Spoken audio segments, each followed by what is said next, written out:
Well, ladies and gentlemen, the High Commissioner for Human Rights has just finished her briefing to the members of the Security Council on many topics, including the situation prevailing in my country, Syria.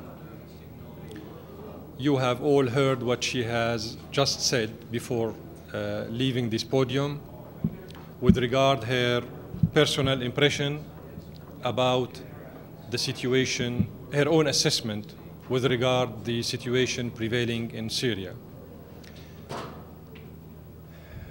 You have heard her referring to her first stance adopted in August 2011. This is what she said. 2011, August, that means a couple months after the beginning of the crisis in Syria. And she made reference to this assessment that she gave in August 2011, while the crisis was at its early stage. And in this assessment, she referred to violations of human rights by both parties, as she said, the government forces and the terrorist armed groups. That confirms and corroborates in itself her biased reading of the situation in Syria from the beginning. Unfortunately, the High Commissioner for Human Rights has permitted herself and her very important and sensitive position as UN High Commissioner for Human Rights to be used as a tool of pressure against the Syrian government from the beginning. She has become an integral part of this orchestrated campaign by some influential members in the Council to exert pressure on the Syrian government every time they needed her to come to the Security Council to be part of this political pressure. So no wonder that France, Britain, USA delegations called on her to come today to be an integral part of this orchestrated campaign of pressure on my government. It's really pitiful that in her briefing inside the Council, as well as in her briefing to you as reporters accredited to the United Nations, Mrs. Amos did not address the issue of the Takfiris terrorist groups operating in Syria, and she did not make any reference to their presence by dozens of thousands on the Syrian soil, fighting the government, perpetrating crimes, massacring people, civilians, slaughtering innocent people. She forgot to make any reference about what's going on in Kasab, these terrorist groups that came, Al-Nusrah Front and the Islamic Front and other terrorist groups who came from within Turkish territory and slaughtered civilian Syrians. Most of them are from Armenian descent in the area of Kasab, where the fights are still going on, as you know. She should have at least shed some light on this very important issue, because it might be a reason of a wider conflagration in the area and a reason of a very serious military escalation. She did not mention any word with regard to the Turkish government's involvement in these terrorist activities, whether in Kasab or in other areas. One of you asked her about this very important information with regard to the Seymour Hersh article pertaining to the direct involvement of the Turkish government of Erdogan in the massacres and use of chemical weapons in the suburbs of Damascus on August the 21st of last year. As if this issue is not part of her mandate. Her mandate is only to corner the Syrian government and to be an integral part of this orchestrated campaign within the Security Council, so that the Syrian government would be addressed by the ICC, according to her wishful thinking. This is really an awful situation coming from the High Commissioner for Human Rights. She is acting irresponsibly. She is going beyond her mandate, and she is not protecting human rights, but she is allowing terrorists, takfiris, and some governments, Saudi, Qatari, Turkish, to go on slaughtering the Syrian civilian people, as well as to defy the government, any government in the world, including the influential governments inside the council or those who are deeply involved in the bloodshed in Syria, have the right to defend the order inside their countries, and all governments have this right in accordance with the constitutions to guarantee the safety and security of the population. So once again, in spite of all this information related to the Turkish government's involvement, here I'm referring to the Seymour Hersh article, I'm referring to the audio tape leak that confirmed the personal involvement of the Turkish Minister for Foreign Affairs as well as the head of the intelligence in Turkey into bluffing the public opinion and prefabricating a false flag reason to invade Syria, militarily speaking. As if all these important information is not part of her mandate. This is why she didn't address these issues.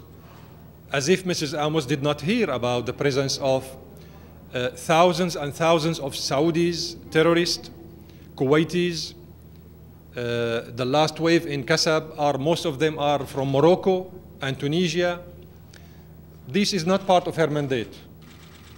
This is not part of her mandate.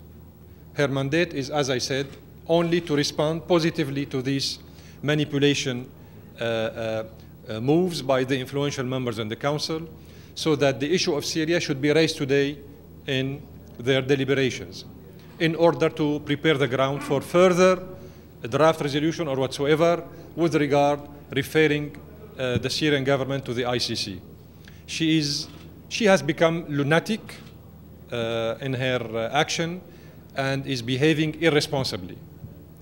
Please. الأدلة التي قدمها سيمور هيرش وتلك التي برزت في الشريط المسجل الذي تسرب في تركيا تجاهلت كليا هذه المسائل. هل قدمتم أي رسائل أو توضيحات أو أشرطة أخرى لمجلس الأمن ولمجلس حقوق الإنسان من أجل متابعة المسائل الخطيرة جدا، خاصة بعدما تسرب حول أن المعارضة استخدمت الأسلحة الكيميائية في الغوطة؟ نحن وجهنا عشرات الرسائل بشكل عام، لكن مؤخرا نحن وجهنا باسم الحكومة 10 رسائل حول موضوع التسريب الذي حصل في مكتب وزير الخارجية حرفيا، والعدوان التركي المباشر العسكري على منطقة كسب التي تقع على الحدود بين سوريا وتركيا. هذا يعني خلافا، يعني بغض النظر عن الاجتماعات واللقاءات الثنائية التي أجريها مع السفراء المعنيين ومع كبار موظفي الأمم المتحدة. نعم، نحن أخبرنا الأمين العام عبر مديرة مكتبه، وتحدثت أنا شخصيا مع السيد الياسون ومع كبار مسؤولي الأمم المتحدة حول هذا التصعيد التركي الخطير وهذا التلاعب بالحقيقة على الأرض.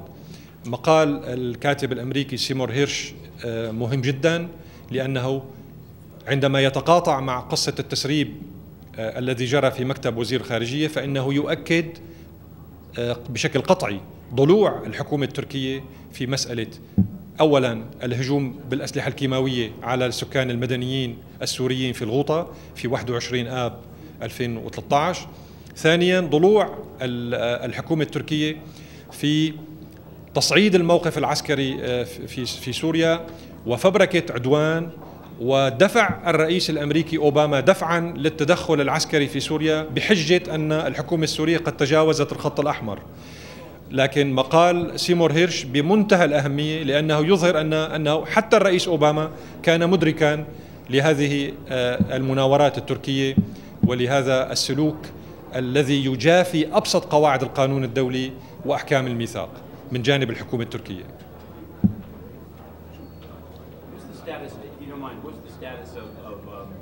Geneva talks. There's various, the State Department gets asked this every day. Is there Geneva 3? Is there Geneva 2 pause? What's the position of your government on those talks? And also, the Secretary General is going down to D.C. on Friday, and he's meeting with Chuck Hagel and Martin Dempsey, two military figures. And I just wanted to know, I asked today whether Syria is one of his topics, but what do you think of a Secretary General of the United Nations? I mean, do you think it's appropriate? Has he met with military figures of other similarly sized or differently viewed countries? Do you have any view on that? Number one, with regard to Geneva talks, we are waiting for the finalization of the consultations by the Mr. Al-Ibrahimi. So far, he did not get back to the capital with any proposal. The second issue is that actually we have had serious observations with regard some contacts that the Secretary General has been doing during his second term, actually, even at the end of his first term. You may remember that the Secretary General concluded an agreement with the NATO alliance in 2008 without referring and getting back to the Security Council members and without consulting the full membership of the United Nations, and I mean the General Assembly. So indeed, we have question marks with this regard. Hopefully, the Secretary General is going to raise the wisdom voices in his meetings with these military men in Washington, and to reflect the peaceful nature of the United Nations based on the settlement of conflicts by peaceful means and peaceful settlement. Yes. Thank you. Shukran, Sayyid Safir. I will ask the question in English. Please. Do you believe, as the Secretary General does, that the conflict in Syria has no military solution? Shukran. Of course, of course. We said it many times, and we participated at the Geneva talks based on this conviction. Of course, we believe in that, and we are seeking a peaceful settlement of the political peaceful settlement of the Syrian crisis, led by the Syrians themselves. And this is in accordance with Kofi Annan's plan and the Security Council resolution 2118, as well as all other references related to the consensual international approach with regard to the solution of the Syrian crisis. But we cannot, of course, we cannot do it alone. We need those influential parties who have serious influence over the lunatic terrorist groups to make serious pressure on them so that they would stop invading our territory, and they would stop killing our civilians, and they would stop violating our sovereignty. Ambassador, when you talk about foreign fighters, do you include Iranians and Hezbollah amongst them? And secondly, Ms. Pillay said all sides had a lot of human rights abuses. And according to her earlier reports, bombing from the air and gassing from the ground inflicted a lot more damage. Mrs. Pillay did not visit Syria till now.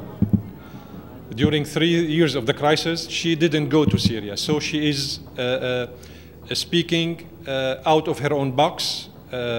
She doesn't have any information, credible information with regard to what's going on in Syria. She neglected many times to listen to reports emanating and stemming from UN agencies, officers in Damascus. She doesn't listen to these reports. She just listens to reports coming from what she calls the camps of the Syrian refugees in the neighboring countries, where many, of course, opponents are in these camps. So she is manipulating, bluffing the truth, and she is biased. She is using her position, very important and sensitive position, in favor of making further pressure on the Syrian government. And this is a violation of her own mandate. And this is a violation of our own rights as member states. We elected her to represent us, not to work for other agendas. Mr. Ambassador, am I right to understand that you are basically denying the allegation of human rights abuse on the government side? And another question Absolutely, we said it many times. We are not only denying, we are saying that these accusations are false and do not have any credibility whatsoever. The members of the so-called Independent Commission of Inquiry did not visit Syria. They don't know what's going on in Syria, and they don't listen to our own reports. I have sent on behalf of my government over 500 letters. They didn't read these letters. They don't listen to our statements. They do it on purpose so that our voice wouldn't be heard by the so-called international community. All that is an integral part of an orchestrated campaign to corner the Syrian government and to diabolize the Syrian government. Thank you so much. I would like to refer you to this article published in the New York Times a couple of days ago. It's an interview with this Saudi Sheikh, Awad, in which he acknowledges the presence of thousands of Saudi terrorists in Syria. It's in the New York Times, by the way. My question is about this Israeli incursion into Syria and the clashes over there. And the Syrian government has not responded to them. What do you talk? Why don't you say something about that? That in the past that the Israelis have been coming in and having incursions into Syria. Who? The Israeli. There is. I said it many times, and here it's a good time to reiterate it. There is an alliance, military alliance and political, between the Turkish government and Israel on one hand, with the assistance of the Qatari and the Saudis, to fight the Syrian government and to send lunatic terrorists inside Syria, Takfiris, in order to perpetrate terrorist acts against the Syrian people and against the Syrian infrastructure, and to defy the Syrian military too. So this is effectively an alliance, military alliance between Israel, the Turkish government, Qatar, and Saudi Arabia. Have you determined as to how many countries these so-called religious fighters are coming from? 83 countries. Terrorists are coming from 83 countries. Yes. The last wave in the Kasab areas, in the fighting in the Kasab area, most of them are from Morocco and Tunisians and Kuwaitis, and they all, of course, came from within Turkish territory, as you know. Something that was not denied by the Turkish government, by the way. Thank you so much.